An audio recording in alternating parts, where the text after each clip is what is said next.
Welcome to the Rim Break Rodeo. We hope this video helps. You'll begin by confirming requirements and starting the link process. Make sure your LG TV runs WebOS 4.0 or newer and that you have a microphone on the remote or a compatible external device. This provides reliable voice capture. Once done, connect both the TV and your phone to the same Wi-Fi network and sign into the same Google account on your phone. Next, open the TV settings or home dashboard. Then go to voice or assistant settings to begin pairing with Google Assistant. This kicks off the setup flow. Now continue by authorizing and configuring the integration. On the TV, choose Google Assistant, then select Link Account. A code may appear. Enter it in the Google Home app to authorize the device.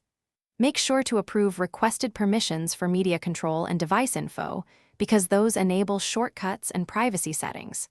Use the Google Home app to discover the TV, assign it to a room, and set voice match and language preferences so responses are personalized. When configured, test a simple command like Play YouTube. Finish by validating control and knowing one key fix. Try natural commands, power on/off, adjust volume, open apps, or switch inputs. This confirms end-to-end control. If something fails, restart the TV first and check for a firmware update. Then relink the Google account from the assistant settings because stale tokens often block commands.